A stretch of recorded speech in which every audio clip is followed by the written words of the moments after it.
Subscribe करें हमारे YouTube channel को और बेल आइकन को प्रेस करें हमारे लेटेस्ट वीडियोस को देखने के लिए।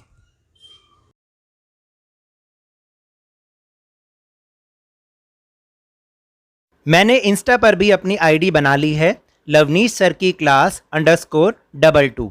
आप चाहें तो इसको भी फॉलो करके जो रोज़ की नई अपडेटेड वीडियोस हैं उनको आप यहाँ पर भी देख सकते हैं। Hello and welcome to Lavneesh sir की क्लास। This is directorate of education GNCT of Delhi's worksheet number 57 and it is for class 6 to 8 students. Today's worksheet is based on English subject. आज की ये जो वर्कशीट है, पता है आपको, ये बेस्ड है समय पर, टाइम पर, प्लानिंग पर। क्योंकि अगर हम प्लानिंग के साथ अपने किसी भी काम को नहीं करते हैं तो हमारे आगे के जितने भी काम हैं उन सब में या तो अधिक समय लग जाता है या उनके लिए समय ही नहीं बचता। तो इसलिए तभी तो ये हम बार बार आपको कहते हैं कि हर काम को टाइम पे करना चाहिए, लेकिन हर काम को हम टाइम पर तभी कर पाएंगे जब हमारे पास एक वेल प्लानिंग होगी। क्योंकि प्लानिंग से ही हमारा आगे का जीवन या हमारे सारे काम स्मूथली होते रहते हैं। तो इसलिए आज से ही आप अपने मन में ये प्रण कर लें कि हमें हर काम टाइम पर करना है और उसको प्लानिंग के साथ करना है। इसके अलावा बहुत सारी और भी चीज़ें हैं जिसे हम इस वर्कशीट में डिस्कस करेंगे। तो चलिए शुरू करते हैं मेरे साथ। यहाँ पर एक चार्ट बनाया हुआ है और इस चार्ट में कुछ एक्टिविटीज़ लिखी गई हैं, यानी उनके टाइमिंग्स लिखे गए हैं और बहुत सारी एक्टिविटीज़ भी हैं जिनको हमें अपने जीवन में अगर हम लोग अपना लें उसको तो हमारा जीवन बहुत अच्छा हो सकता है।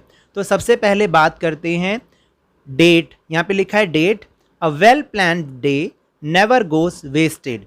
इसका मतलब है कि अगर आपने एक वेल प्लानिंग कर रखी है तो आपका दिन कभी भी वेस्ट नहीं जाता। और यहाँ पर एक कैलेंडर बना हुआ है जिसमें डेज के नाम भी लिखे हैं, Sunday, Monday, Tuesday, Wednesday, Thursday, Friday and Saturday. और उसके नीचे आपका डेली रूटीन लिखा हुआ है, वो सुबह 6 बजे से और रात के 8 बजे तक आप क्या क्या एक्टिविटीज़ करते हैं, तो इसमें आपको वो लिखना है। मैंने सजेशन के तौर पर यहाँ पर वो रूटीन लिखा है या लिखने की कोशिश की है, लेकिन ये ज़रूरी नहीं है कि आप उसी को ही फॉलो करें। आपका खुद का भी कुछ डेली रूटीन हो सकता है, तो आप उसको यहाँ पर लिखेंगे। और यकीन मानिए, अगर आप उस रूटीन को फॉलो करते हैं रोज़, तो आपका दिन बहुत बढ़िया जाएगा और आगे आने वाले दिन भी आपके बहुत बढ़िया होंगे और आप जीवन में एक सफल व्यक्ति बन पाएंगे। तो देखें क्या है वो रूटीन। जैसे सबसे पहले सुबह 6 बजे आप क्या करेंगे, वेकअप, यानी सुबह 6 बजे का टाइम उठने के लिए बहुत बढ़िया है। फिर 7 बजे एक्सरसाइज, क्योंकि लॉकडाउन है, कहीं बाहर भी नहीं आ जा रहे, तो एक्सरसाइज करने से आपका शरीर बिल्कुल फिट रहेगा। 8 बजे हैव बाथ, यानी आप नहाएंगे। और 9 बजे हैव ब्रेकफास्ट, 9 बजे तक आप अपना ब्रेकफास्ट नाश्ता कर लीजिए। फिर 10 बजे जो भी वर्कशीट आपकी आई उनको पढ़ना है, reading worksheet. 11 o'clock do homework, जो भी उसका होमवर्क है आपने वो काम करना है। फिर 12 o'clock लिखा है रिक्रिएशन। ये रिक्रिएशन क्या होता है, आप उसमें टीवी देख सकते हैं, आप उसमें अपनी कोई गेम, वीडियो गेम खेलना चाहें वो खेल सकते हैं, या कोई लूडो गेम खेलनी है, कोई भी अपने भाई बहन के साथ आप मज़ा करना चाहते हैं, खेलना चाहते हैं, वो भी कर सकते हैं। थोड़ा सा रिक्रिएशन बीच में होना चाहिए। और 1 बजे हैव लंच, यानी 1 बजे आपको लंच कर लेना चाहिए। फिर 2 बजे आप फिर से स्टडी कर सकते हैं, जो अपनी दूसरी बुक्स हैं, दूसरे सब्जेक्ट्स हैं, उनको देख सकते हैं। 3 बजे ये एक अच्छी आदत है कि अगर आपके घर में पौधे हैं तो आप उनको पानी डाल सकते हैं। फिर 4 o'clock 4 o'clock आपको ड्राइंग करना तो सबको बहुत अच्छा लगता होगा, तो आप ड्राइंग कर सकते हैं। और फिर 5 बजे आप कलरिंग उनमें कर सकते हैं। फिर 6 o'clock आप खेलेंगे, क्योंकि खेलना भी बहुत ज़रूरी है। ये नहीं कि केवल घर में ही बैठे रहो, पढ़ते रहो, ऐसा नहीं होना चाहिए। जब तक आप बाहर खेलने नहीं जाओगे तब तक आपकी बॉडी फिट नहीं होगी, लोगों से आपका सोशल इंटरेक्शन नहीं बढ़ेगा। तो अगर आप बाहर खेलने नहीं जा सकते क्योंकि आजकल तो लॉकडाउन है, तो आप अपनी छत पर भी खेल सकते हैं, लेकिन खेलना ज़रूरी है।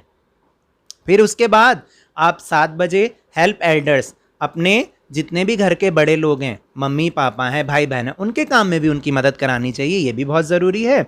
और 8 बजे हैव डिनर, यानी 8 बजे तक आपको रोज़ अपना रात का खाना खा लेना चाहिए। तो ये है डेली रूटीन। ये तो मेरी सजेशन है, आप खुद भी अपना जो डेली रूटीन है वो इसमें लिखें और अपने टीचर सर या मैम को सेंड करें।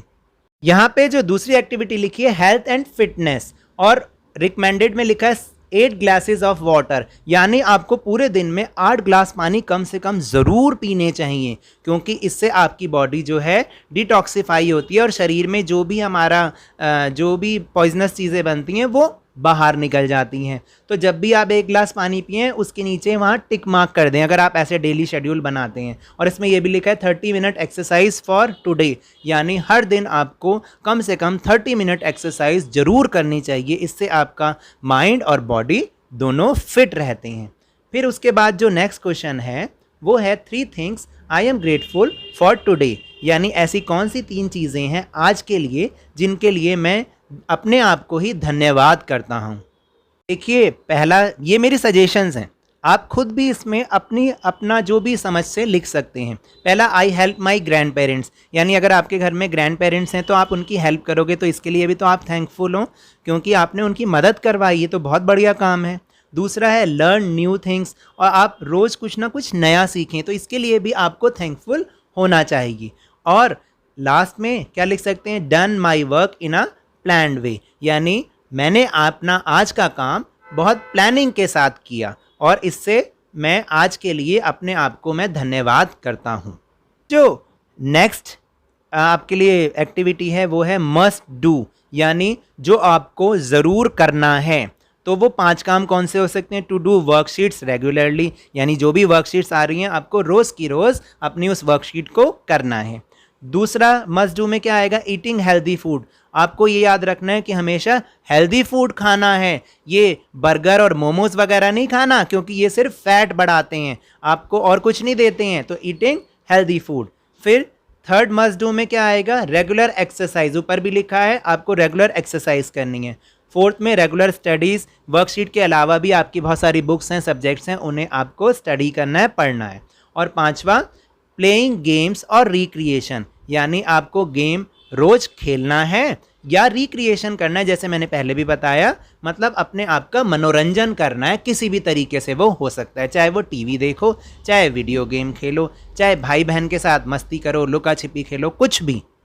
और फिर इस चार्ट की लास्ट एक्टिविटी है today's mood, tick the mood you are in and states its reason, यानी आपको एक ऐसा चार्ट भी बनाना चाहिए जिसमें आपको अपने मूड के बारे में लिखना चाहिए कि आज मेरा मूड कैसा है। इसमें कई सारे मूड हो सकते हैं, हैप्पी, सैड मतलब दुखी, एंग्री मतलब क्रोधित, सरप्राइज मतलब हैरान, स्ट्रेस मतलब बहुत ज़्यादा स्ट्रेस होना तनाव में, और एक्साइटेड मतलब बहुत ज़्यादा खुश होना, एक्साइटेड होना।